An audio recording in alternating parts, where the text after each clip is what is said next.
But I want to give an example of not my research, but some research of some very good colleagues and friends of mine in the United States at Northwestern University. And I, of course, will give anybody who's interested the reference after this workshop. So this is not my research, but I think it's a very interesting development of, under the heading of learning to use a technology for something completely different that we couldn't imagine before.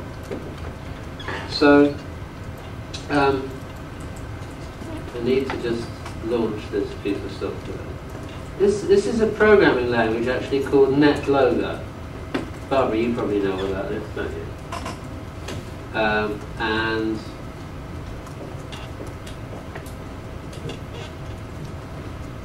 has anybody here, apart from our United States colleague, heard of NetLogo? Okay. So it's a very interesting piece of software, and it allows you to do something that was unthinkable, really unthinkable, 30 or 40 years ago. And then it became thinkable for scientists and mathematicians, and now it's become thinkable and doable for everybody. So it's a really great example. It's like your example of writing. First it wasn't possible, well, it was possible to write. You had to take, I don't know, you had to chisel bits of rock or something. Then it became possible only for the elite, and then it became possible for everybody. So it's a real structural change.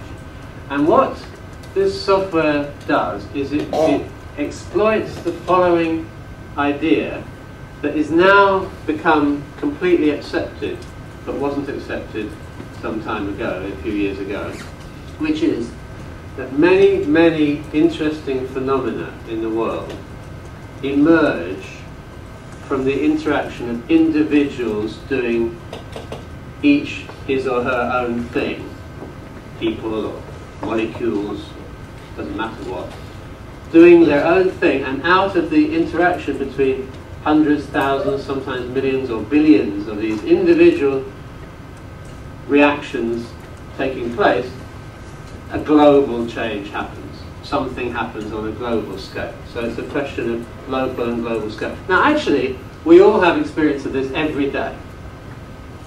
You take a coin, you flip it, you do it 6 times, and really, if I said to you, would you be surprised if there were 6 heads and no tails, you would say, well, yeah, I'd be a little bit surprised, but it's not that unusual.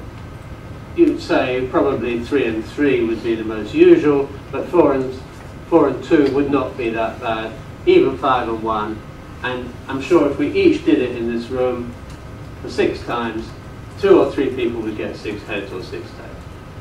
But if I said to you, now do it 6 million times, and you got 6 million heads, I think everybody here would have an intuition that something was wrong with the coin. Okay, so we're very, very used to emergent phenomena of a property, of a phenomenon happening, which individuals, the individual coins, know nothing of, but which in long-term behavior emerges.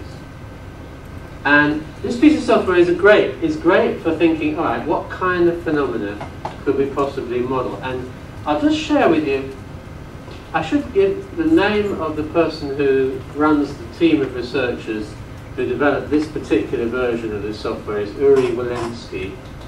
And as I said, I'm very happy to give people his... Actually, if you Google NetLogo, one word, you'll find him and his team and all sorts of other... And you'll also be able to download the software. If I show you, I'm going to open models, and just to show you, I don't know if you can read the words on the screen, art, biology, chemistry, computer science, earth science, etc., etc. So even before I launch the software, this is a great example of something else, which is blurring the boundaries between subjects.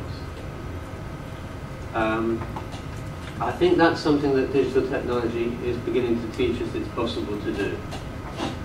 I think that the division of educational topics into the 7 or 8 or 10 subjects we have, you know, maths, physics, chemistry, biology, history, geography, language. Running out now. Are there any other? What have I forgotten? Geography. This is very dangerous because somebody here is going to be a world-class something and I've left out their subject, I'm sorry. But we do that, and we do that for very, very good reasons. We do it mainly because these subjects emerged when the only technology that was available was paper and pencil.